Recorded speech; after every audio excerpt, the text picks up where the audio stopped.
Hello friends, binomial coefficient के विषय में डिस्कशन करने हम जा रहे हैं। ये काउंटिंग थ्योरी का टॉपिक है और ख़ास करके डिस्क्रीट मैथमेटिक्स के लेक्चर सीरीज में हम 48 लेक्चर की बात कर रहे हैं। यहाँ पर डिस्कशन हम करेंगे binomial coefficient and pascal triangle. देखिए, बाइनोमियल कोएफिशिएंट है क्या, ऐसे क्या होता है, क्यों हम इसको पढ़ते हैं, पढ़ने का कारण क्या है। It is the number of ways picking unordered outcome from possibilities. आपको याद होगा कॉम्बिनेशन, ये भी कॉम्बिनेशन ही है, लेकिन थोड़ा सा कुछ प्रैक्टिकल इम्प्लीकेशन देखें, कुछ मैथमेटिकल इक्वेशन पर विचार करें। अब हम a प्लस बी पावर 0 लिखें, क्या होगा? 1 होगा। a plus B to power 1 करें is equal to a plus b. a plus b power 2 करें, क्या होगा? a square plus 2ab plus b square. a plus b whole cube की बात करेंगे तो क्या होगा? a square plus 3a square b plus 3ab square plus b Q.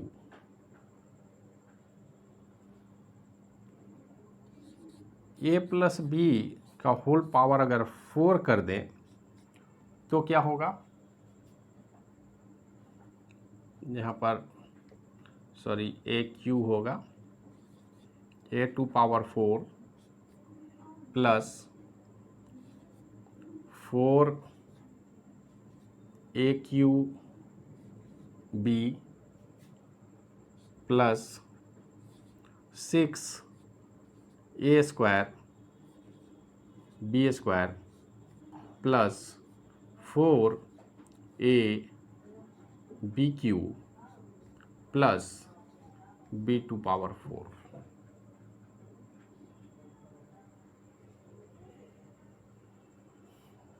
एक सीरीज चल रहा है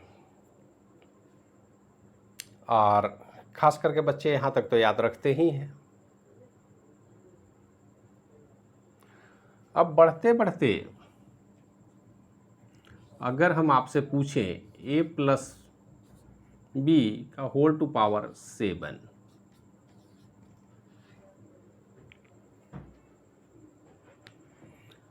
स्वाभाविक सी बात है कि आप बोलेंगे ठीक है, बहुत मेहनत हमने किया, पावर 1 याद किया, पावर 2 याद किया, पावर 3 भी याद कर लेते हैं, पावर 4 में हमें प्रॉब्लम हो रही है।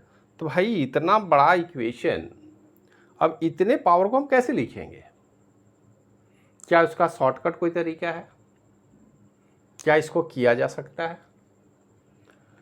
तो इस सवाल का जवाब छुपा हुआ है पास्कल ट्रायंगल में। अब जरा गौर से देखिए, पास्कल ट्रायंगल है क्या। ये ट्रायंगल की कहानी शुरू होती है लॉजिक 1 से। अब इसको एक्सपेंड करेंगे ट्रायंगल के रूप में, तो इसको हम ऐसे लिख सकते हैं। फिर नेक्स्ट लाइन में हम 1 1 प्लस 1 2 लिखेंगे, फिर इसको 1 लिखेंगे, मतलब इन दोनों को हमने ऐड करके इसको बनाया, ये ध्यान में रखिए। फिर नेक्स्ट में हम आते हैं 1 और फिर इन दोनों को ऐड करेंगे तो यहाँ होगा 3, इन दोनों को ऐड करेंगे तो यहाँ भी होगा 3 और फिर यहाँ से आएगा 1। अगर एक एक स्टेप आगे बढ़ें, 1 3 1 4, फिर इन दोनों को जोड़ करके हम 6 3 1 4 देन 1। ये जो आगे बढ़ रहा है, यहाँ पर हमने एडिशन रूल ही लगाया है, यहाँ भी एडिशन लगाया है, यहाँ पर इन दोनों का एडिशन रूल हमने लगाया, यहाँ पे एडिशन किया, यहाँ पर भी हमने एडिशन रूल लगाया है और इस तरह से हम बढ़ रहे हैं। ट्रायंगल शेप बन रहा,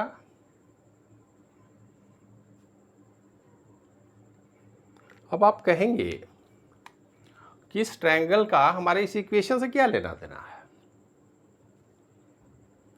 तो जरा गौर से आप देखें, इसमें जो कांस्टेंट वैल्यू है वो कांस्टेंट वैल्यू इनके कांस्टेंट वैल्यू के इक्विवेलेंट है क्या, 1 से हमने स्टार्ट किया, 1a प्लस 1b, चूंकि 1 है हमने लिखा नहीं है लेकिन ये 1a प्लस 1b होगा। नेक्स्ट लाइन में आइए, पावर 2 सेकेंड लाइन में 1a square plus 2ab plus 1b, 1 2 1, 1a Q plus 3a square b plus 3ab square plus 1b Q. Fourth stage में आइए, 1a power 4 plus 4a cube b plus 6a square b square 4ab Q and b4। तो क्या यही value यहाँ पे constant के रूप में आ रहे हैं क्या? आप आसानी से कह सकते हैं कि लग तो ऐसा ही रहा है। अब जरा इस वैल्यू को और थोड़ा हम कॉम्बिनेशन के आधार पर देखें, इसको हम बोल सकते हैं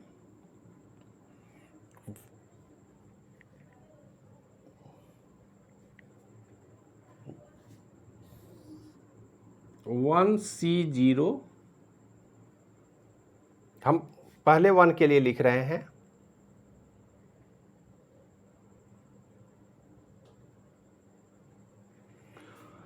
यहां से हम आते हैं 1C0, 1C1, देन 1C0,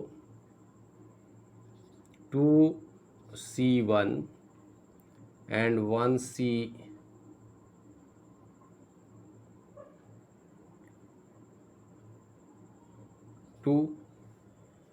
इस तरह से हम कर सकते हैं।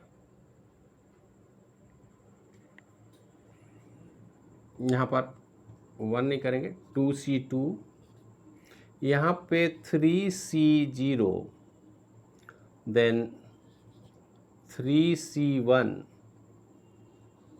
3C2 and C3। आगे अगर हम चलें तो 4C0, 4C1, 4C2, 4C3 and 4C4। अब ये कॉम्बिनेशन, इसका वैल्यू आप निकाल करके देखिए। अब हम सबसे लास्ट में जो फोर्थ ऑर्डर है इसी को जरा देखें। 4C0 मीन्स क्या होगा, 4C0 के यहाँ हम निकाल लेते हैं। 4C0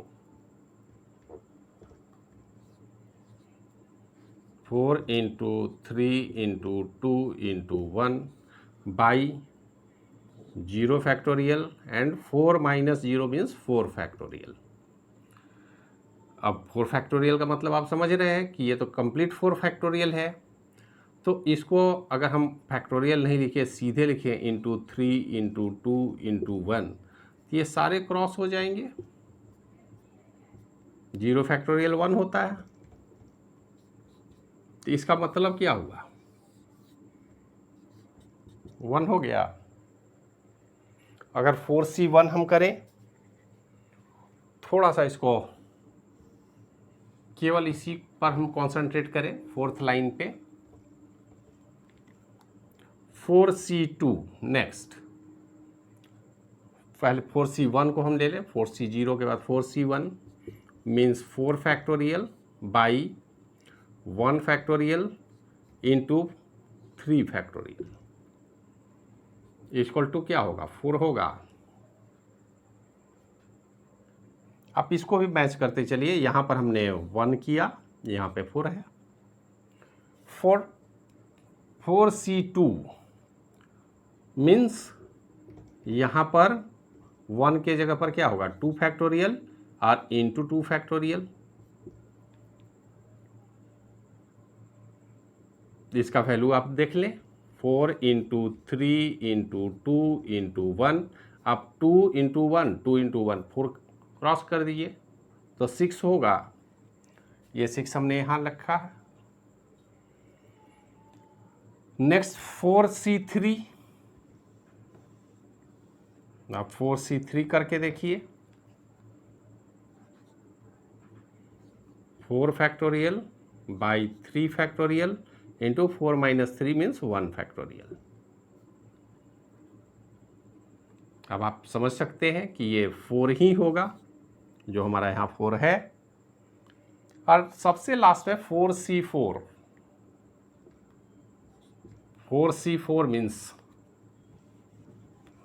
कुछ बताने की ज़रूरत नहीं है आपको। 4 factorial by 4 factorial into 0 factorial, ये क्रॉस हो जाएगा, 1 होगा, तो यहाँ पे कांस्टेंट वैल्यू 1 है। इसका मतलब है कि ये जो पास्कल ट्रायंगल चल रहा है कुछ इस तरह के सीरीज के आधार पर काम कर रहा है। अगर ये सीरीज पर काम कर रहा है तो अगर हम आपसे पूछें a plus B to power 7, तो क्या हम ऐसा लिख सकते हैं? यहाँ पे अगर हम चाहें तो हम लिख सकते हैं 7C0 a टू पावर 7, जब गौर से देखिएगा, plus 7C1 a to power 6 and b to power 1, plus 7C3 a to power 5, ये घटते क्रम में जाएगा। अब b का पावर हम बढ़ा रहे हैं, यहाँ 0, 1 and b square, plus 7C4 a to power 4 and b to power 3, plus 7C5 a to power 3 and b to power 4, plus नीचे लिख लेते हैं 7C6 a to power square into b to power 5, plus 7C7 4 5 7C6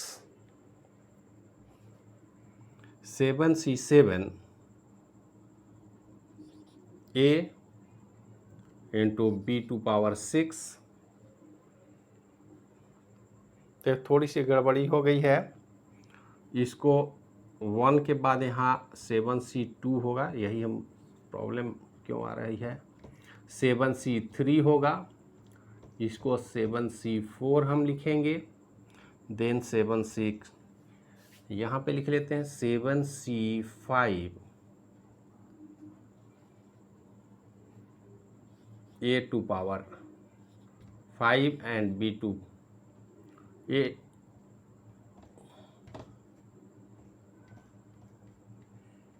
7C5 a to power 2 b to power 5 and 7C6 a and b to power 6, 7C7 a to power 0 and b to power 7।